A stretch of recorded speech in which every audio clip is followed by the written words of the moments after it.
요한복음 6장 5절에서 13절까지 신약 152페이지입니다. 요한복음 6장 5절에서 13절까지 우리 같이 한 절 한 절 교대로 읽겠습니다. 예수께서 눈을 들어 큰 무리가 자기에게로 오는 것을 보시고 빌립에게 이르시되 우리가 어디서 떡을 사서 이 사람들을 먹이겠느냐 하시니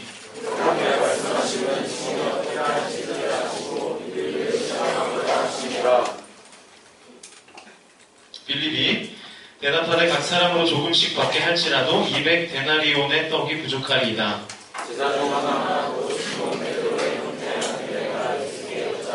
여기 한 아이가 있어 보리떡 5개와 물고기 2마리를 가지고 있나이다. 그러나 그것이 이 많은 사람에게 얼마나 되겠사옵나이까.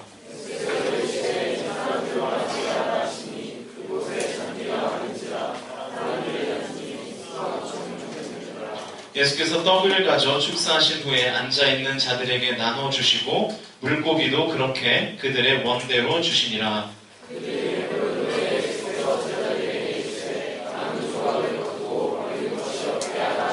함께 있습니다. 이에 거두니 보리떡 5개로 먹고 남은 조각이 12바구니에 찼더라.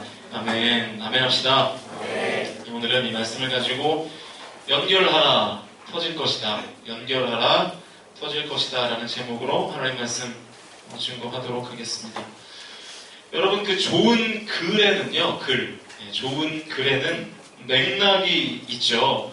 그래서 우리의 머리와 우리의 가슴을 움직이는 글에는 그 글에는 어떤 통하는 흐름 같은 것들이 있습니다. 그 글이 가지고 있는 힘이 있거든요. 그 페이스북에 그런 서비스가 있죠. 몇 년 전에 내가 썼던 글을 그저 다시 보여주는 서비스 아세요? 그런 거 있는 거?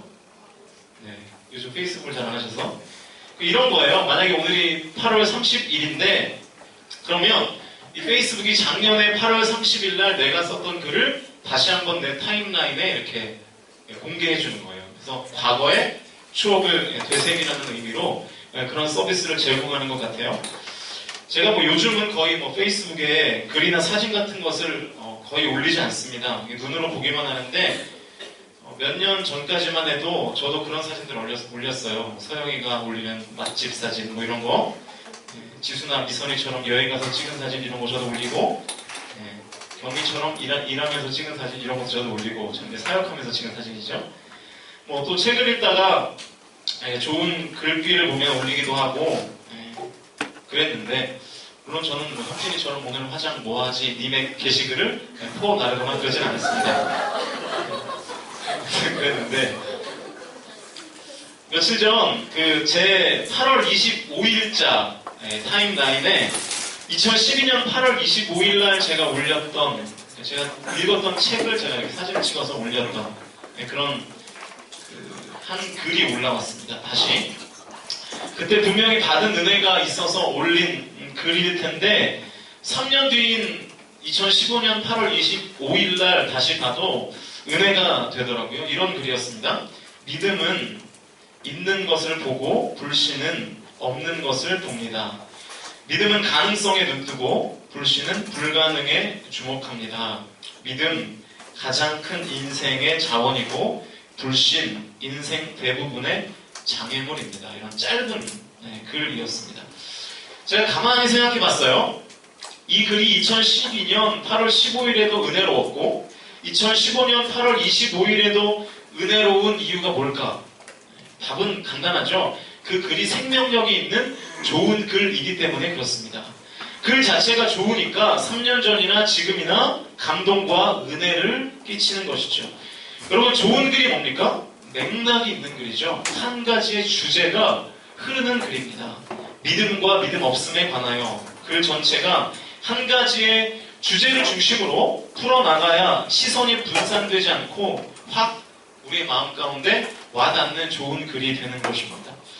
여러분, 글을 못 쓰는 사람과 인간관계를 못하는 사람의 공통점이 뭐냐 하면 맥락이 없다는 거예요. 그 사람의 행동, 그 사람의 말, 그 사람이 하는 모든 어떤 삶에 맥락이 없으면 좋은 글도 될 수 없고 좋은 삶도 될 수 없다라고 하는 것입니다. 여러분 혹시 이런 단어를 아세요? 일배충 아세요? 일배 중에 뭐죠?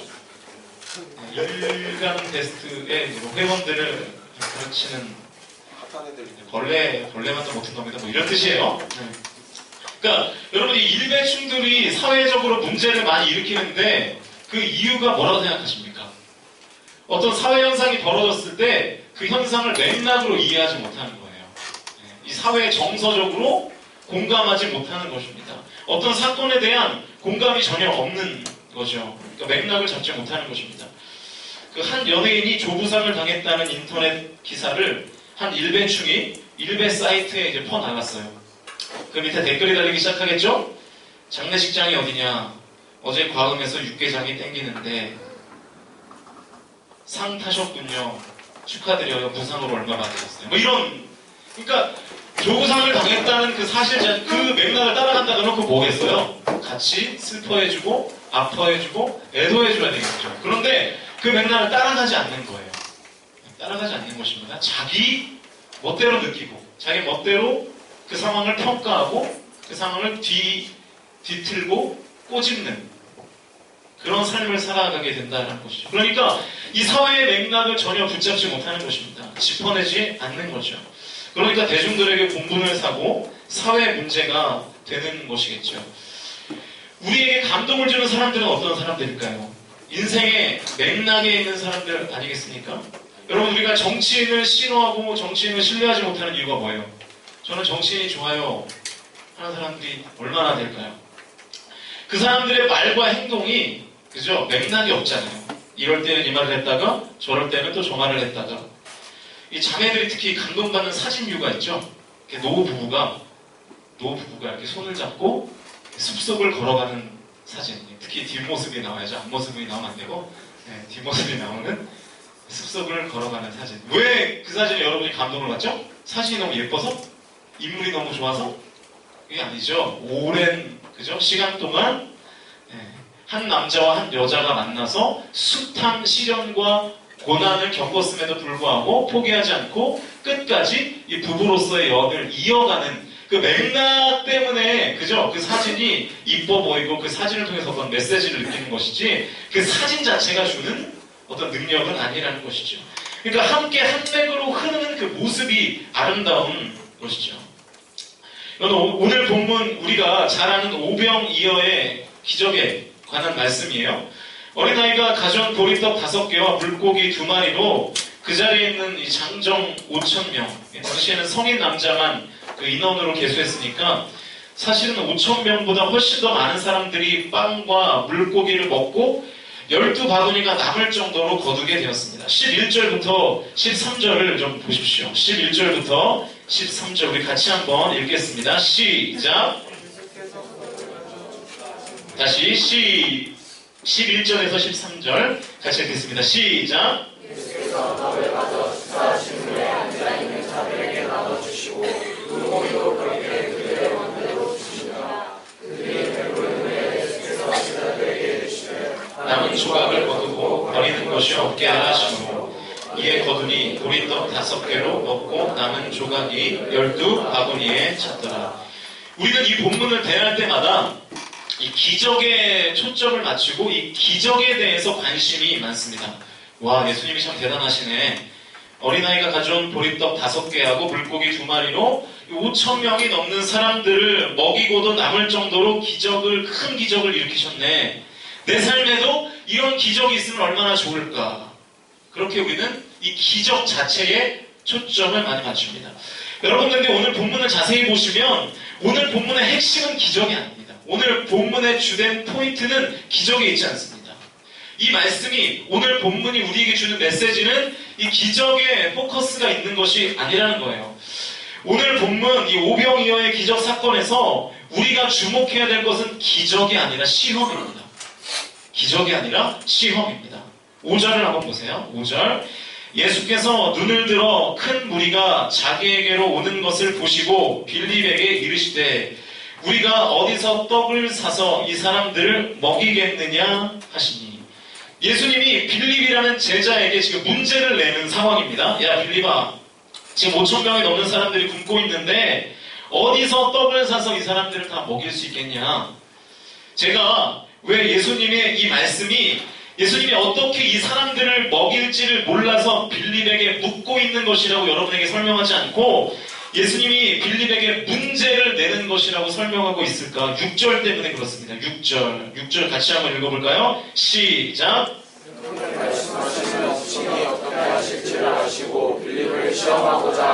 자, 6절에 분명히 나와있죠. 예수님이 빌립을 뭐 하기 위해서 이런 물음을 던지고 계십니까? 시험하기 위하여. 예수님은요 이미 다 답을 알고 있었어요. 5천 명이 훨씬 넘는 사람들을 다 먹일 수 있는 방법 당연히 예수님은 알고 계시죠. 전지전능하신 하나님이 그거 계산 못 하시겠습니까? 예수님은 이미 다 알고 계셨는데 빌립을 테스트하기 위하여 지금 이런 문제를 내고 있는 것입니다. 예수님이 빌립에게 문제를 내니까 이 빌립이 어떻게 해요? 덤벼들죠. 여러분 사람에게는 예나 지금이나 기본적으로 이제 문제를 좀 풀어보려고 하는데 본능이 있는 것 같아요. 그죠? 어떤 문제가 딱 출제되면 알고 모르고는 일단 둘째 문제인 것 같고 문제가 있으면 일단 그거 문제를 풀어보려고 하는 본능이 사람에게 있는 것 같습니다. 예전에 제가 임원들하고 밥을 먹다가 연주가 자꾸 이 문제적 남자에 나오는 이 IQ 테스트를 비싼 데 갔거든요. 그 문제를 계속 휴대폰으로 보여줘가지고 비싼 샐러드 바에서 비싼 음식을 안 먹고 나오기 직전까지 그 문제만 풀다가 나왔던. 그런데 그 자리에 있던 임원들 아무도 왜 우리가 이 비싼 음식을 앞에 두고 이 문제를 풀어야 되는가 이런 얘기를 한 명도 한 적이 없고 모두가 다 문제에 달라붙어서 먹지도 않고 그래서 못 풀어서 낙심하고 좌절하고 시험 들고 입맛이 없어지고 전 열받아가지고 집에서 성경 안 보고 그거 문제 다시 이제 인터넷에서 찾아다가 막 풀고 막 그랬습니다. 이게 이 인간의 본능이라는 거예요. 문제가 딱 있으면 그 문제를 풀려고 하는 그런 마음들. 빌립이 곧장 대답을 하죠. 7절입니다. 빌립이 대답하되 각 사람으로 조금씩 받게 할지라도 200데나리온의 떡이 부족하리이다. 여러분 한 데나리온은 당시 일꾼이 받는 하루의 일당이었습니다. 계산하기 편하게 그냥 10만원 정도라고 한번 해보면 그러니까 200데나리온이면 얼마인 거예요? 2천만원이 부족하다. 이 5천명이 넘는 사람들을 다 먹이려면 2천만원 정도가 부족하다. 어떻게 이런 답이 나왔는지는 모르겠지만 어쨌든 예수님의 질문에 대하여 빌립이 답을 냈습니다. 그런데 한 가지 분명한 것은 있어요. 바로 이 빌립의 문제를 푸는 방식입니다. 문제를 푸는 방식. 이 5천 명이 넘는 사람을 먹이는 문제를 빌립은 어떻게 풀려고 했나요? 이 표현 한번 주목해 보세요. 7절에 각 사람으로 조금씩 받게 할지라도 각 사람에게 조금씩 받게 할지라도 지금 이 빌립은 문제를 어떻게 풀고 있는 거냐면 그 현장에 있는 모든 자원을 다 이용해서 지금 문제를 풀려고 하는 시도를 하고 있는 것입니다. 여기 있는 모든 사람들에게 돈이든 음식이든 모든 것들을 다 걷어도 200데나리온이라는 돈이 모자라다. 아주 빠르게 계산해서 예수님에게 답을 탁 제시했죠. 사람은 누구나 문제를 풀려고 하는 본능이 있다 그랬죠. 분명히 예수님은 빌립을 시험해 보려고 문제를 냈는데 갑자기 그 옆에 있었던 안드레가 나도 문제를 풀어보겠다 하고 나서죠. 사람이 이렇다니까요. 8절을 보십시오. 제자 중 하나 곧 시몬 베드로의 형제 안드레가 예수께 여짜되 제가 풀어보겠습니다. 그러면서 여기서 아주 성경에 아주 절묘한 맥락이 나오는데요. 9절과 10절을 보시면 우리 9절과 10절은 같이 한번 읽겠습니다. 9절, 10절 시작.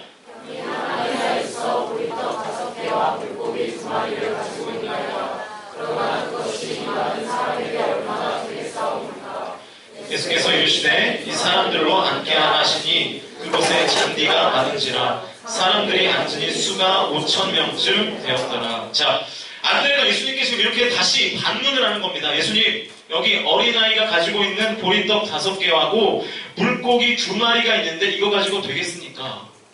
그러니까 예수님이 질문을 한 것에 대해서 다시 반문하는 투로 지금 답을 내고 있는 것입니다. 안드레에게 이 질문을 받으신 직후에 예수님이 지금 바로 뭘 하시고 계신 거냐면 10절에 나와 있죠. 여기 있는 5,000명을 줄 세워라. 그리고 난 다음에 안드레가 어린아이로부터 가져왔던 보리떡 5개와 물고기 2마리로 이제 11절부터 13절까지 오병이어의 기적을 예수님께서 일으키고 계시는 것입니다. 저도 여러분에게 문제를 하나 내볼게요. 문제를 풀려고 하는 인간의 본능을 보여주시면 감사하겠습니다. 설교를 듣지 않으려는 본능에 충실하고 계신 것 같은데, 아무튼. 자, 지금 예수님은 빌립과 안드레의 답 중에 누구의 답이 정답이라고 생각하고 계신 것 같습니까? 네? 빌립도 답을 냈고, 안드레도 답을 냈는데, 둘 중에 지금 누구의 답이 맞다라고 지금 예수님이 여기고 계신 것 같습니까? 아무 생각이 없어요? 네. 빌립도 나름대로의 답을 냈고 안드레도 반문을 했지만 나름대로의 답을 가지고 지금 예수님께 반문을 하고 있는 거죠. 예수님이 빌립에게 문제를 냈습니다. 그래서 빌립이 그 문제에 대해서 자기 나름대로의 답을 냈습니다. 그런데 인간의 본능을 절제하지 못하고 안드레가 다시 예수님이 출제하신 문제에 대해서 대답을 했죠. 안드레가 대답한 직후에 예수님은 안드레가 가져온 보리떡 5개와 물고기 2마리를 가지고 오병이어의 기적을 일으키셨죠. 그러니까 지금 예수님은 말은 안 하셨지만, 말씀을 안 하셨지만 누구의 답이 정답이라고 하는 거예요? 안드레의 답이 정답이다. 그러니까 이런 거예요. 성경에는 나타나 있지 않지만 빌립의 답을 듣고 예수님이 고개를 좀 갸우뚱하고 계셨는데 안드레가 떡과 물고기를 가져와서 이걸로 될까요? 라고 하니까 지금 예수님은 이렇게 대답하신 것과 똑같은 겁니다. 그걸로 되냐고 내가 보여줄게. 그걸로 되냐고 된다. 내가 보여줄게. 하면서 기적을 일으키신 것입니다. 한 장로님이 3년 반 동안에 기도한 기도 제목이 있었다고 합니다. 하나님, 교회가 건물을 새로 건축하려고 하는데 제가 그래도 장로인데 건축 헌금 좀 해야 되지 않겠습니까? 그런데 전 지금 그렇게 큰 돈을 헌금할 능력이 없습니다. 그래서 말인데요. 하나님, 제가 복권에 당첨되게 해주십시오. 그러면 제가 그 당첨된 돈을 저를 위해서 전혀 쓰지 않고 온전히 전부 다 하나님의 교회를 위해서 쓰겠습니다. 여러분, 복권 당첨을 기도 제목으로 내놓고 기도하는 것이 옳을까요? 옳지 않을까요? 네? 이렇게만 하는데, 네, 옳지 않죠? 네. 성경은 절대로 불로소득을 지지하지 않습니다. 그러나, 아무튼 이 장로님은 이렇게 기도했던 것 같아요. 이 장로님이 3년 반 동안 내내 하루도 안 빠지고 새벽 기도하면서 정말 간절히 기도했습니다. 믿음으로 기도했습니다. 3년 반 만에 하나님이 기도 중에 이렇게 말씀하시더래요. 야, 아무개 장로야, 네가 3년 반 동안 그렇게 간절히 내게 부르짖으며 기도하니까 내 마음이 심히 부담되고 고민이 된다.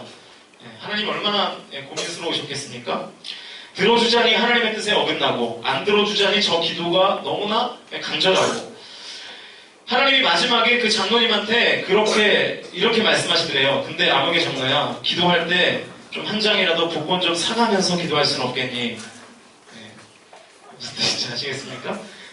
복권을 사가면서 기도해야 응답이 돼도 될 거 아니냐? 그런 내용이죠. 여러분, 이 장로님의 기도는요, 누구보다 간절했습니다. 그리고 열심히 기도했습니다. 그 기도 진심이었습니다. 그런데 뭐가 잘못됐죠? 신앙과 액션이 연결되지 못했습니다. 신앙은 신앙 따로, 기도는 기도 따로, 복권은 사지 않고 기도는 기도 따로, 삶은 삶 따로. 기도와 행동이 하나로 연결되지 못한 거죠. 저는 이 자리에 앉아 계신 대부분의 청년들이 하나님을 믿는 믿음이 있다고 믿습니다. 하나님이 살아계시는 것도 믿고, 하나님이 전지전능하신 것도 믿고, 그 전지전능하신 하나님이 지금도 살아계셔서 나를 사랑하시는 것도 믿고 있다고 생각해요. 여러분, 오늘 본문에서 빌립에게는 있었고 안드레에게는 없었던 것이 뭡니까? 빌립도 예수님 믿었습니다. 안드레만 예수님을 믿은 것이 아니라 빌립도 예수님을 믿었습니다. 그러나 삶을 다 내려놓고 예수님을 쫓은 것도 빌립도 쫓았고 안드레도 쫓았습니다. 그러나 빌립에게는 믿음과 삶을 연결하는 결단은 없었습니다. 안드레는 지금의 상황을 가지고 주님께 가죠. 예수님과 연결시켰습니다. 이 떡과 물고기로 어떻게 될까요? 그죠? 이 떡과 물고기로 어떤 다른 방법이 있겠습니까? 그러나 빌립은 그러지 않았습니다. 예수님은 예수님대로 믿고 현실은 현실대로 분석했습니다. 예수님과 현실이 전혀 연결되지 못했습니다. 예수님과 현실, 예수님과 상황, 예수님과 지금이라는 시간을 연결하지 못했습니다. 제가 요한복음 6장에 나타난 이 오병이어의 기적이 주는 메시지가 기적이 아니라 시험이라고 하는 이유가 바로 여기에 있습니다. 이 오병이어의 기적은 사복음서에 다 나옵니다. 마태복음, 마가복음, 누가복음, 요한복음에 다 나오는데 유독 이 요한복음에서만 예수님이 빌립을 시험하시려고 한다는 표현이 여기에만 유일하게 나와 있습니다. 그러면 답은 뻔한 거죠. 적어도 요한복음에 나타난 오병이어 기적의 핵심은 요한복음 6장에 나타난 오병이어 기적을 한 문장으로 요약하면 이렇게 될 거예요. 믿음과 삶을 연결하라. 그러면 기적을 맛보게 될 것이다. 연결하라. 그러면 기적을 맛보게 될 것이다. 저는 믿음의 사람들은 항상 이 시험을 통과해야 된다고 생각합니다. 예수님은 우리에게 분명히 말씀하셨습니다. 너희가 나보다 더 큰 일을 하게 될 것이다. 우리가 예수님보다 이 땅에 살면서 더 큰 일을 하면서 살아갈 수 있다는 예수님의 분명한 약속이십니다. 그런데 우리의 삶에는 이런 권능과 능력이 나타나지 않는 이유가 뭡니까? 왜 안 나타날까요? 예수님은 나보다 너희들이 더 큰 일을 할 수 있다고 말씀하셨는데 왜 우리의 삶에는 예수님의 일하심, 예수님의 역사, 기적 이런 것들이 전혀 나타나지 않는가 하는 것입니다. 그 이유가 뭐냐면 믿음이 있긴 있어요. 그런데 그 믿음이 다 끊어져 있습니다. 삶과 믿음이 있습니다. 그런데 그 믿음이 현실과 연결되지 못합니다. 믿음이 나의 시간과 연결되지 못합니다. 이번에 우리 군이 북한의 목함지뢰 당했죠. 목함지뢰라는 것이 뭐죠? 보통 지뢰는 금속으로 되어 있습니다. 그래서 지뢰를 찾을 때 뭘로 하는 거예요? 금속 탐지기를 이렇게 윙 해가지고 소리가 나면 이제 걸리는 거죠. 그래서 이 목함으로 만드는 거예요. 나무함. 그죠? 나무함으로 지뢰를 만들면 금속 탐지기에 안 걸려서 그죠? 그 지뢰가 폭발될 가능성이 많은 것입니다. 여러분, 그런데 아무리 금속 탐지기를 피해도 이 목함 지뢰가 무용지물이 될 경우가 있습니다. 언제일까요? 언제 이 지뢰가 아무 소용이 없게 될까요? 목함 지뢰 안에 있는 전선이 어떻게 돼 있을 때? 끊어져 있을 때. 아무리 금속 탐지기를 피하고 그 지뢰 안에 대단한 폭발력을 가진 폭약이 들어있다 할지라도 그 안에 전선이 끊어져 있으면 다 무용지물입니다. 전선이 연결되어 있어야 터지게 되는 것이죠. 여러분, 왜 여러분의 삶 가운데 오늘 본문과 같은 기적과 하나님의 역사가 대체 왜 우리의 삶 가운데는 나타나지 않는가? 이제 이 시대는 더 이상 하나님의 기적 같은 것은 일어나지 않는 시대여서 그런 것인가? 그게 아니라 우리의 믿음이 끊어져 있기 때문에 그렇습니다. 믿음이 있긴 있는데 그 믿음이 머리에서 가슴으로, 가슴에서 손과 발로, 그래서 여러분의 삶에까지 이어지지 못하고 그냥 믿음이 다 뚝뚝뚝뚝 끊어져 있는 거예요. 교회에서 예배 드립니다. 뜨겁게 기도합니다. 그러나 삶에서는 그 기도가 연결되지 못해요. 여러분의 예배가 삶의 예배로까지는 연결되지 못하는 것입니다. 믿음은 믿음대로, 머리는 머리대로, 손은 손대로, 발은 발대로 믿음의 맥이 흐르지 못하기 때문에 우리의 삶 가운데 하나님의 역사가 나타나지 않는다는 것입니다. 믿음의 맥락이 없고 다 따로따로 뚝뚝 끊어져 있으니까 자꾸만 삶에서 은혜를 누리지 못하고 메마르게 되는 것입니다. 메마르게 되는 거예요.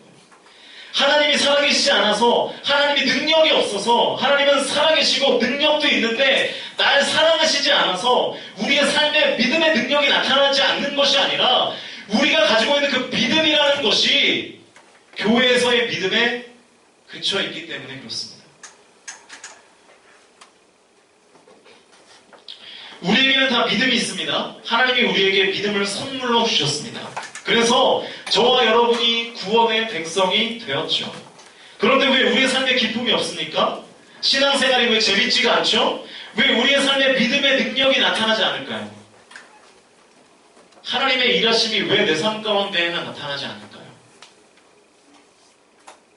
그 이유가 우리의 믿음이 끊어져 있기 때문에 그래요.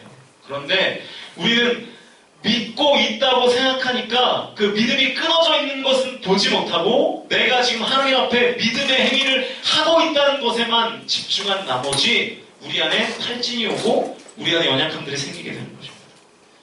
하나님을 믿긴 믿는데 내 삶과는 아무런 상관이 없는 분으로 우리가 심지어 믿고 있다는 것이죠.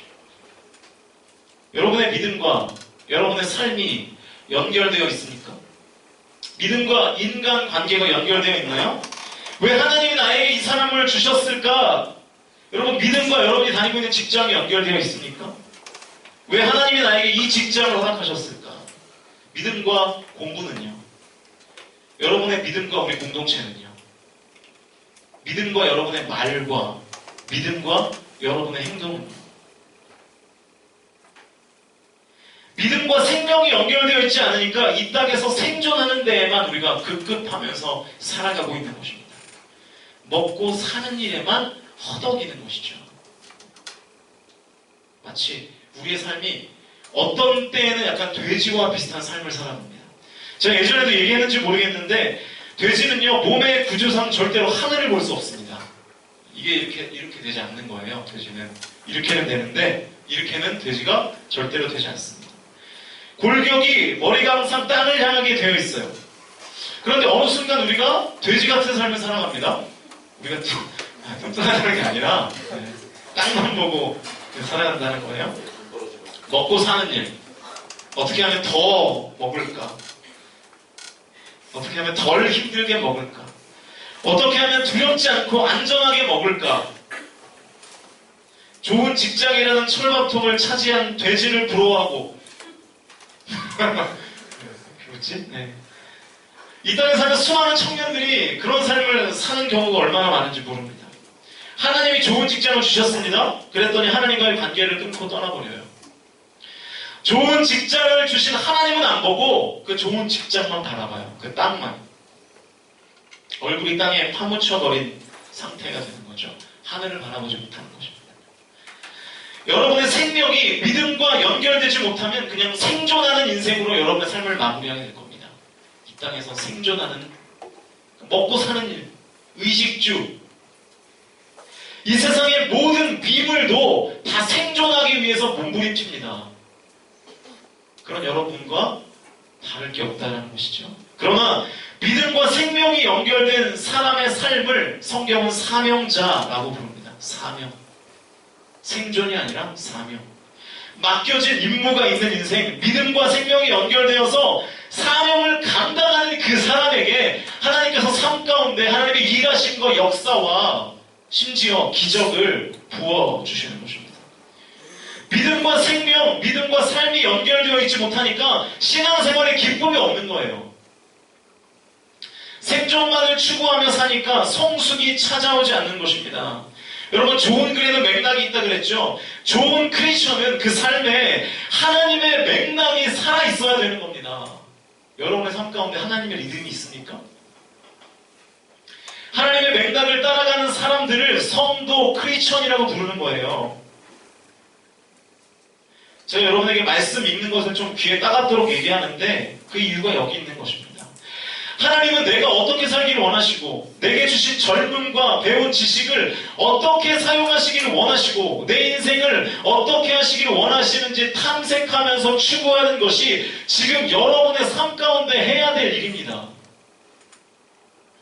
그것을 알려면 방법은 한 가지밖에 없어요. 66권 성경입니다. 여러분, 제발 그 지레짐작하면서 신앙생활하지 마십시오. 하나님의 뜻은 이럴 거야. 하나님도 그렇게 생각하실 거야. 이 정도 하면 하나님도 칭찬하실 거야. 제발 여러분의 마음대로 상상하지 말고 관찰하셔야 됩니다. 관찰. 뭘요? 하나님의 말씀을. 답은 여러분의 머릿속에 있는 것이 아니라 말씀의 답이 있습니다. 하나님이 여러분에게 요구하시는 것을 여러분의 생각으로 판단하고 결정해 버리는 것만큼 아이러니가 어디 있습니까? 한 가지만 예를 들어 볼까요? 여러분, 돈을 어떻게 사용해야 되는 걸까요? 돈이 없어서 모르겠는데요. 대부분 이렇게 방문을 할 텐데 믿음과 돈을 어떻게 연결시켜야 되는 것일까요? 우리는 이 정도 보통 생각해요. 11조 헌금하고 가끔 감사 헌금하면 그러면 믿음과 돈이 연결된 삶을 사는 것이, 헌금만 하면 믿음과 돈이 연결된 삶을 사는 것이라고 우리는 일반적으로 생각합니다. 그 정도까지 생각해요. 우리는 그것이 그 정도가 하나님이 원하시는 분량이라고 생각합니다. 그런데 성경이 정말 거기까지만 이야기하고 있는가? 그렇지 않습니다. 한 가지 얘기지만 여러분, 믿음과 여러분이 벌고 있는 돈을 연결할 수만 있다면 이것이 하나님을 주인으로 모시고 사는 삶의 핵심이 될 수도 있습니다. 이 땅의 거의 대부분의 사람들이, 그리고 인정하고 싶진 않지만 인정할 수밖에 없는데, 하나님을 믿는다고 하는 사람들이 믿음과 돈을 연결시키지 못하고 믿음을 버리고 돈을 나의 인생의 주인으로 모시고 살아갑니다. 저는 청년이라고 해서 크게 다르다고 생각하지 않아요. 다만 지금 당장 돈이 없을 뿐이지. 우리도 다 돈을 주인으로 모시고 살아가려고 하죠. 그래서 돈을 버는 것이 나의 인생의 가장 중요한 우선순위가 되어버리는 것입니다. 하나님의 종으로 살지 못하고 물질의 종으로 사는 사람들의 특징이 있습니다. 돈을 쓰지 못하고 모시고 삽니다. 돈을 쓰지 못하고 모시고 살아요. 돈을 흘려보내 선한 영향력을 발휘하지 못하고 돈을 깔고 사는 거죠. 하나님이 벌게 하신 돈을 방석처럼 깔고 있는 것입니다. 그리고 오직 나를 위해서 사용하고요. 믿음과 돈을 연결시키려고 할 때 하나님의 뜻이 무엇입니까? 성경은 분명하게 말씀하고 있는데 마태복음 6장 19절과 20절입니다. 우리 화면을 보시면서 같이 한번 읽어보면 좋겠어요. 19절 20절 있습니다. 시작!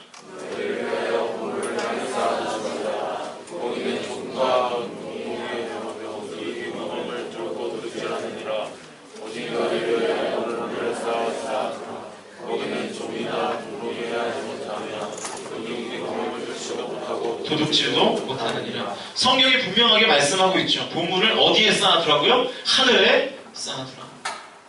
무슨 얘기예요? 저는 이 말씀 이렇게 풀었습니다. 네가 가지고 있는 돈을 하나님 나라를 위하여 쓰라. 네가 가지고 있는 돈을 하나님 나라가 이 땅에 실현되게 되는 것을 위하여 쓰라. 이게 믿음과 돈을 연결시키는 방법입니다. 단순히 헌금하고 땡이 아니고요. 그런데 여러분, 재미있는 것은 돈을 하나님의 나라를 위하여, 그러니까 하늘에 쌓아두는 것을 누구를 위하여 쓰는 것이라고 성경은 이야기하고 있냐면 하나님을 위해서가 아니라 누구를 위하여라고요? 너희를 위하여 하늘에 보물을 쌓아두라. 하나님을 위해서, 하나님의 나라를 위해서 돈을 쓰는 것이 하나님을 위한 것이 아니라 결국 나를 위한 것이라는 성경의 메시지입니다. 오직 너희를 위하여, 오직 나를 위하여. 하나님 나라를 위하여 돈을 사용하는 것은 하나님이 아니라 나를 위해서 쓰는 것이라는 거예요. 이 말씀을 좀 더 자세하게 풀어드리면, 하나님 나라를 위하여 돈을 쓰면 너는 돈의 종이 아니라 하나님의 종이 되니까 그 돈을 방석처럼 깔고 앉아있는 삶보다 훨씬 더 멋진 일이 너의 삶 가운데 펼쳐질 것이다. 이 말씀을 하고 계시는 것입니다. 여러분, 그러면요, 이 돈 문제 하나를 풀어버리면 다른 문제 다 풀릴 수 있어요. 믿음과 직장을 연결하는 문제, 믿음과 공부를 연결하는 문제, 돈을 연결하는 과정, 그에 따른 결과와 다르지 않습니다. 나의 삶을 하나님 나라와 연결시키면 주인 되시는 하나님이 내 삶 가운데 기적을 일으키시겠다는 약속이 오늘 우리가 주는 본문의 핵심, 그리고 방금 읽었던 말씀의 핵심이라는 것입니다. 제가 지난주에 우리가 신앙생활을 하면서 절대로 놓치면 안 될 일, 그리고 성경에 면면이 흐르고 있는 유일한 한 가지 규칙이 있다고 말씀드렸습니다. 그게 바로 내 삶의 주인이 하나님이라는 고백입니다. 이거 원칙입니다. 불변하는 원칙입니다. 하나님이 주인이시라는 신앙 고백을 삶으로 한다는 것은 하나님이 나의 주인이시고 나는 하나님의 종이라는 말입니다. 종의 마땅한 사명은 하나님의 뜻을 알아 깨닫고 따라가는 것입니다. 그게 하나님을 주인으로 모시고 사는 삶이에요. 대체 믿음과 삶을 연결시키고 믿음과 생명을 연결시켜 사명자의 삶을 사는 것이 무엇인가? 추상적이지만 분명한 것은 이것입니다. 하나님 나라가 이 땅에 회복되기를 위하여 내가 쓰임받는 것입니다. 그 일을 위하여 여러분의 시간과 물질, 젊음과 열정을 사용하는 것입니다. 그럴 때 여러분의 삶에 강력한 폭발이 일어나는 것입니다. 여러분의 가정이, 그리고 여러분의 직장이, 여러분의 학교가, 그리고 우리 공동체가 하나님의 나라가 실현되는 그 일에 여러분의 열정과 젊음과 시간과 물질을 드리는 것입니다. 그게 명확한 하나님의 뜻입니다. 이제 함께 찬양하면서 기도하려고 하는데요. 여러분, 하나님의 나라가 이 땅에서 실현되기 위하여 내가 직장에서 그리고 가정에서 하나님이 내게 주신 기회와 은사와 능력으로 어떻게 살아야 될 것인가를 구체적으로 기도하고 계획하는 것이 믿음과 삶이, 그리고 믿음과 생명이 연결된 사명자의 삶인 것이 분명합니다. 그리고 그것이 하나님이 여러분에게 이 땅에서 호흡을 주며 살아가게 하시는 이유입니다. 하나님은 저와 여러분의 믿음과 삶이, 믿음과 생명이 연결된 사명자의 삶을 살아가게 되셨으면 좋겠습니다. 믿음은 믿음대로, 나의 생명은 나의 생명대로, 나의 삶은 삶대로가 아니라 이 모든 것들이 다 연결되어야 한다는 것입니다. 기도하는 이 시간을 통하여 여러분이 구체적으로 어떻게 믿음과 삶을, 믿음과 생명을 연결시켜야 될지를 깨닫게 되시는 은혜가 예배를 통하여 있기를 바랍니다. 여러분, 대충 믿는 사람에게 온전한 하나님의 역사는 있을 수 없습니다. 믿음과 삶이 끊어진 상태로는 내 삶에 폭발적인 하나님의 역사는 나타날 수 없습니다. 저와 여러분의 믿음이 생명과 삶과 연결되어서 하나님의 일하심과 역사가 여러분의 삶과 우리 공동체에 나타나게 되시기를 주님의 이름으로 축복합니다. 그리고 여러분의 삶 가운데에도 하나님이 없는 것이 아닌가 라는 느낌이 아니라, 나의 믿음과 삶을 연결했더니 하나님의 폭발적인 역사, 하나님의 은혜, 하나님의 일하심이 나의 삶 가운데 일어나고 있구나라고 하는 것들이 느껴지게 되시기를 바랍니다. 어떻게 해야 될까요? 끊어진 믿음으로는 안 되고요. 믿음과 삶이 연결되어야 합니다. 이 시간 이렇게 찬양하시면서 우리 주님 앞에 더욱더 결단하며 나가시도록 하겠습니다. 아버지 사랑 내가 노래해, 아버지 은혜 내가 노래해. 그 사랑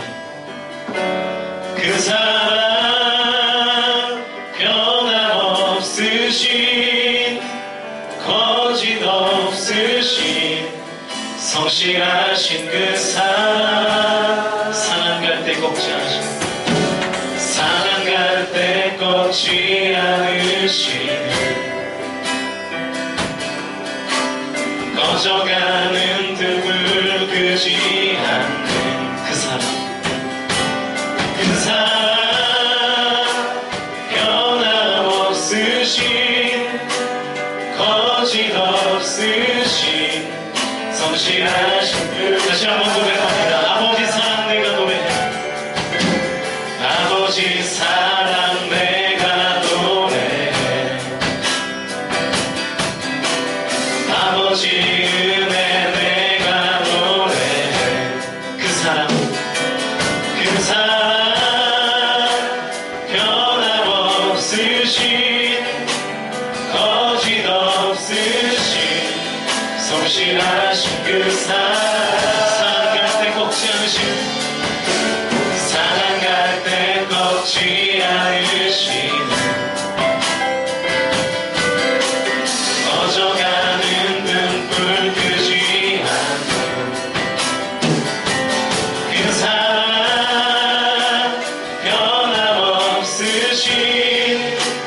거짓 없으신, 성실하신 그 사랑,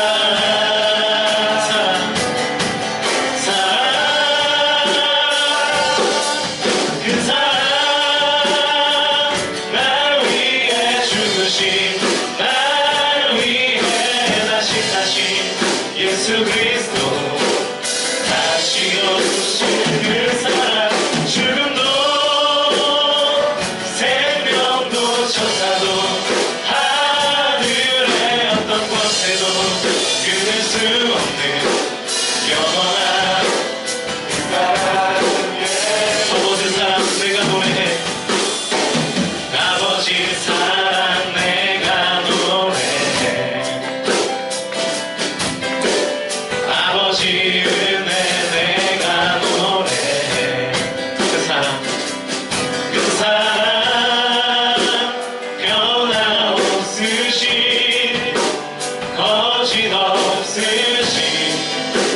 성취하신 그 사랑 사랑갈 때 꺾지 않으시네 꺼져가는 등불 끄지 않는 그 사랑 변함없으신 거짓 없으신 성취하신 그 사랑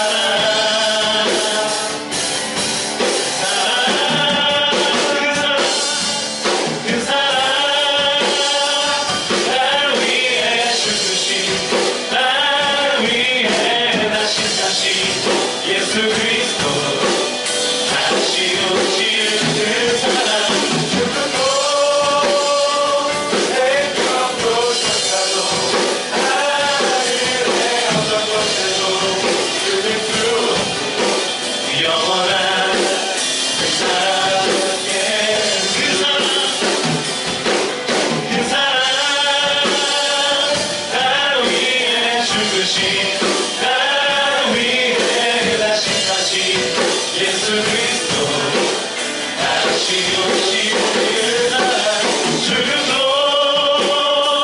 생명도 천사도 하늘의 어떤 곳에도 끊을 수 없는 영원한 다시 한번 고백합시다 그 사랑 날 위해 죽으신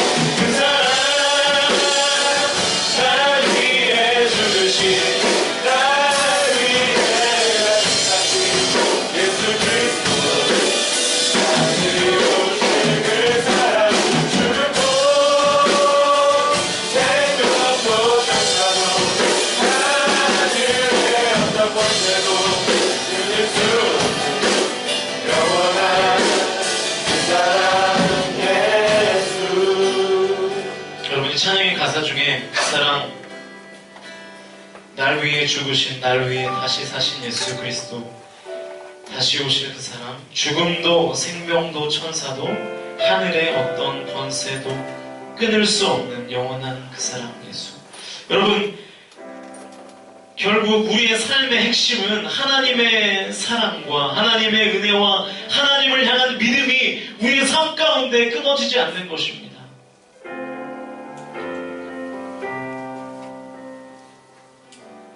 절대로 끊어질 수 없는 그것이 절대로 끊어질 수 없는 그 하나님의 사랑이 우리의 삶 가운데에도 경험되어야 할 텐데 면면이 흐르는 하나님의 사랑에 대하여 우리가 믿음의 반응을 하지 못하고 그 믿음을 내가 주님 앞에 마땅히 드려야 될 그 믿음을 연결하지 못하는 그래서 하나님의 사랑이 뚝뚝 끊겨 나의 삶 가운데 마치 하나님이 날 사랑하시지 않는 것 같은 하나님의 일하심이 없는 것 같은 그런 삶을 살아가고 있다면 이 시간 다시 하나님 앞에 이렇게 고백할 수 있었으면 좋겠습니다. 하나님 다시 오실 그 사랑은 죽음도 생명도 천사도 하늘의 그 어떤 곳에도 끊을 수 없는 영원한 사랑임을 내가 주님 앞에 고백합니다.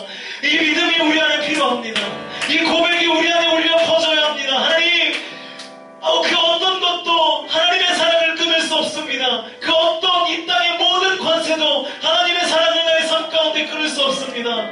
이 믿음의 고백이 저 여러분 가운데 있을 때에 우리 안에 하나님의 일하심과 하나님의 은혜와 주의 보혈이 우리의 삶 가운데 흐르게 될 줄로 확신합니다. 여러분 우리가 다시 한번 이 찬양 이 후렴을 고백할 때 하나님 이 시간에 내가 믿음으로 선포합니다. 하나님의 다시 오실 그 사랑은 절대로 생명도 천사도 하늘의 어떤 권세도 끊을 수 없는 영원한 그 사랑이십니다라고 고백하며 주님 앞에 다시 한번 찬양을 올려드리기 원합니다. 그 사랑 그 사랑 날 위해 죽으신 날 위해 다시 예수 그리스도 다시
예수 그리스도 다시 오실 그 사랑 죽음도 여러분 이 시간 기도하실 때 하나님의 말씀을 생각하시면서 주님 앞에 하나님께서 주시는 음성으로 주님 앞에 자유롭게 기도하는 나오다 주겠습니다. 우리 다 같이 기도하는 나옵시다. 살아계신 아버지 하나님, 죽음도 그 어떤 권세도 하나님의 사람들을 위해 삶 가운데 이끌을 수 없음을 고백합니다.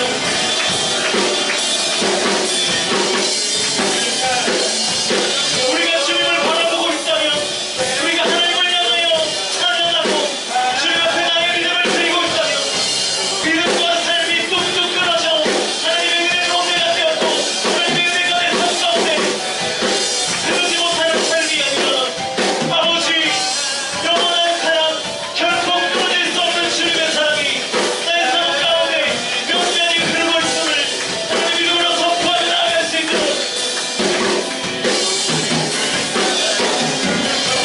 하나님 역사하시고 인도하여 주시옵소서. 하나님 이 시간 주님 앞에 기도할 때에 하나님 믿음과 삶이 연결되어서 하나님 복판을 하시는 성령의 역사, 하나님 우리 가운데 강력하게 역사하시는 주님의 권능과 능력이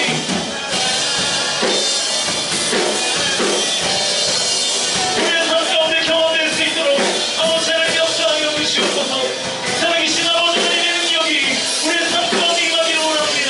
우리의 삶이 메말라지 않기를 원합니다. 우리의 삶이 공고하지 않기를 원합니다.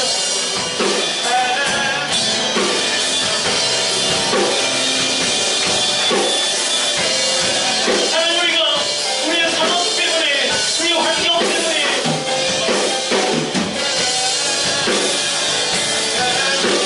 우리의 삶이 메말라지는 것이 아님을 깨닫게 하여 주십시오.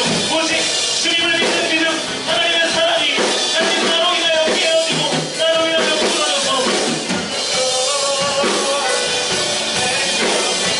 하나님 우리의 마음과 우리 심령이 메마르며 하나님 앞에 하나님의 삶 가운데에 온전히 사명자의 삶을 감당하지 못하고 있음을 아버지 이 시간 다시 한번 깨닫고 하나님 앞에 다시금 우리의 믿음을 점검하여 주님 앞에 올려드리며 나아갈 수 있도록 인도하여 주시옵소서.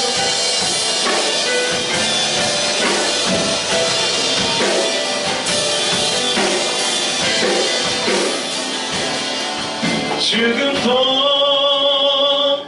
생명도 천사도 하늘의 어떤 곳에도 끊을 수 없는 영원한 그 사랑 예수. 우리 다 같이 고백합시다. 그 사랑, 그 사랑